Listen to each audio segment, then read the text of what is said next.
Mike with Mike's Bags. Today I'm reviewing Deadpxxl by KVLR Bag Company. Let's go ahead and dive in, break these bags down. As always, start with materials. Slow side, this is a carpet material. It is that herringbone carpet, that really popular herringbone carpet. Most of you have probably thrown this. It's the same slow side that you find on the Swag Bags Wicked, Maniac, the Brotherhood, Valor, Wingman, the True Cornhole Go-To, the Nola Moccasin. I go down and down the list. There's a lot of bags that use this. If you've thrown a herringbone carpet bag before, it's probably this material. Speed-wise, I call it a 5-speed, but I always kind of preface that by saying that it's a material you can manipulate. Brand new, it's a 5.5, maybe 6-speed. If you get a fabric shaver and you shave this and keep it smooth all the time, you keep it clean, it'll stay on that faster 5.5-ish speed range. If you want to slow it down, get it roughed up, get it dirty, get it fuzzed up, throw outdoors, concrete, asphalt, gravel, just get dirt and grime and sweat in there. And this bag will slow down like a 3.5, 4-speed, plays super slow. Most people, normal playing conditions, we're on pitch pads or clean surfaces, and you keep the bag somewhat clean, it'll play about that 5-speed. So that's why I call it a 5-speed, but it's a material you can manipulate. And honestly, it's one of those materials that you could own 2 or 3 of the same bags and treat this slow side a little differently, and you can get all those bags to play a different speed. So it's a very versatile material in that aspect right there for you. 5-speed on the slow side. Fast side, this is the same fast side KVLR uses on their crosshair bag. It's a 9-speed. It's fast. It's great for pushing those blockers up. It's great for dealing with congestion around the hole. It slides to the board in most conditions out there. So 5-9 speed on these Deadpxxls here. Template-wise, medium template bag.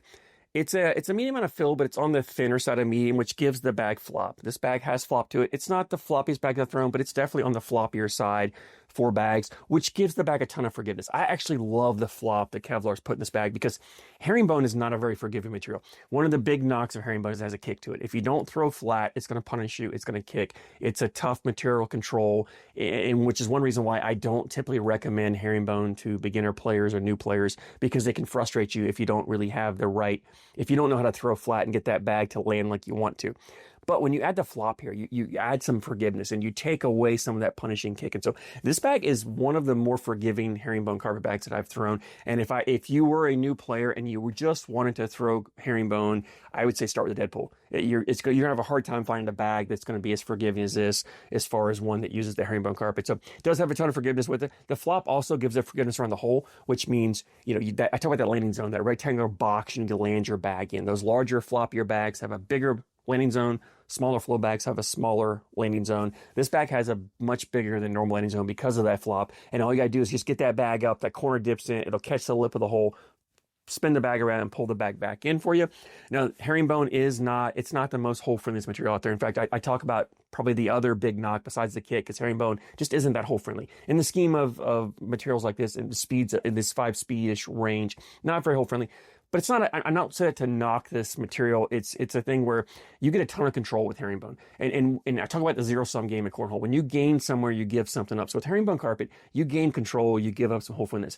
For me, I'm okay with that because I love the control you give this material. I love the ability to be able to manipulate this bag and make it do what I want to. I'm willing to sacrifice some of that hole-friendliness. But because of the flop that KVLR's added in here, it does a great job of grabbing. And if it doesn't drip and it hangs there, and it's not hard to come and collect. And I'm okay with bags hanging on the hole. And sometimes I like putting bags up there and leaving them hanging because they're really easy to collect. You don't have to get crazy with your next bag. You just come down and hit it. But sometimes bags just hanging on the lip of the hole causes your opponent to do something cute, causes them to try to sneak around or try something differently, and may force them to make a mistake. And then you get an easy 2 points or an easy 4 points for how many bags they've missed. So I don't mind that whatsoever. As long as it's not my last bag, I have no problem with bags hanging up there. So I love the flop that KVLR's added to this bag. The fill in these Deadpxxls is a mixed fill, and it's a really nice fill. It's a smaller fill, which means when you grab the bag and you grip it, you don't feel those big clumps and chunks in there. It's a very fluid fill, compresses nicely, so you can get a decent hand feel to it. These two materials, once they break in, they soften up really nicely. So the bag has a wonderful hand feel to it. The one thing I would say for those of you who like a fuller bag, there is some movement in this bag. When I butterfly grip it, a little bit of movement. It doesn't quite lock down because it's not as full as some other bags would be. I don't mind it. I still have the ability to get the control and get the release I want. Not a problem whatsoever for me. But just I know some people like that bigger, fuller, like to grab more fill. Just make you aware of that on here. These bags also have that KVLR closing, the thread on the closing stitch. I mentioned that in the crosshair review I did. I kind of misspoke and talked about the throw around. I corrected it in the Bond review I did for KVLR. But the name KVLR comes from the thread. They use KVLR thread, which is bulletproof. KVLR's bulletproof material. They use like KVLR thread in this closing stitch right here, which kind of makes it bulletproof, right? You're really not going to have a failure up here in this top stitch with that thread there. And that's where the name comes from. That's kind of the connection there for you guys. These Deadpxxls are ACO stamps. You're playing the ACO, you can throw these. Let's go ahead and jump in, talk more about playability. And herringbone carpet is it's a versatile material, but it hesitates in it. And maybe I need to put an asterisk by that, because really you can run bags with this. It's not the best bag for that. Probably not the best way to play this bag. For fast boards, it's not bad. But honestly, if you're looking to run bags, I think, even like Kevlar, they have the Crosshair, much better bag for just running bags in the hole and do it really well. Really, where herringbone shines is that dirty style gameplay, whether you're playing it or your opponent's playing it. The ability, the control you get with this bag, the ability for shot shaping, cuts, rolls, flops, the ability to throw blockers up there to cause congestion and chaos. That's where herringbone carpet shines.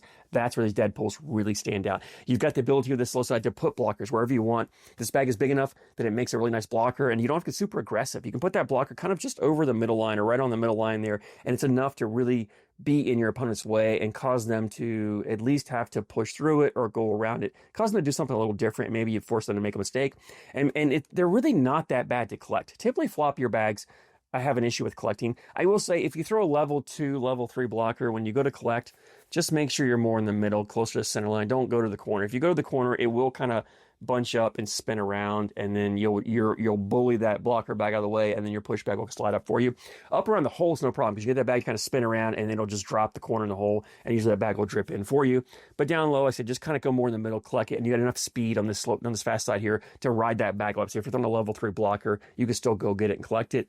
You've got the ability to shot shaping for cuts, so if you do get a little more aggressive, or your opponent bullies that bag out of the way, you can kind of come across, grab that bag and pull it back into play, or take it in the hole for you. The bag's also great, as I mentioned, for dealing with your opponent throwing dirty style. So if you've got an opponent throwing blockers up there, you've got several ways to get around it with cuts, rolls, flops. This bag will do that really well. Now, I will say it's not the easiest bag for learning. If you're average to advanced or elite in the shot shaping skills, you can do it really well with this bag. If you're below average or you're starting to learn, not the best bag, because the bag is super forgiving. And a forgiving bag is not the easiest bag to learn. When you're trying to learn to cut, roll, flop, you want a bouncy bag. You want an active bag. You want a bag that naturally just wants to get up. And that's not what this bag is. So not the best for that. But if you have that skill set, and you know how to to manipulate the bag and get the orientation you want to shot shape, you can do it with these bags really well. So you have the ability to get around your opponent's blockers. You've also got the ability to get around. As I mentioned, if you've got a blocker up there, how that bag kind of smashes up, which means your opponent throws a blocker, I like to step out, aim for that corner of their bag, and just kind of smash into it, bully their bag out of the way. I'll take whole control, put my bag in. The bag does a great job of that. Or if they've got maybe a bag they left short, but it's kind of in the middle on their side, you can step out and just get that corner of that bag to come up and just catch the hole. The flop of that bag, that corner will dip in, catch the hole, spin around, and pull your bag back in and leave their bag there. So you've got the ability for the get around. So for those of you who don't have shot shaping, who don't cut, who don't roll, who don't flop, but you want a bag that'll help you deal with your opponent's blocker, these Deadpxxls do that really, really well. So it does give you some versatility in that dirty style gameplay. Like I said, you can play dirty, you can deal with your opponent playing dirty, you can mix and match up how you want, which leads me to availability. Kevlar has a website, KVLRBagCo.com. That's Kevlar, KVLR BagCo.com. As always, there's a link down in the description for you guys. The bags are $90 for a set, but if you use code MikesBags when you check out, it'll bring them down to $80 with free shipping. $80 for an ACO stamp bag is kind of that mid to lower price point for you. It's a phenomenal price. Well worth it. High quality bags. You're getting your money's worth on that. Definitely recommend them at that price point. If you've thrown these, I'd love to hear your thoughts. Drop a comment down below. Let me know what you think. I always love hearing your guys' opinions. As always, I thank you so much for your support, and I thank you for watching.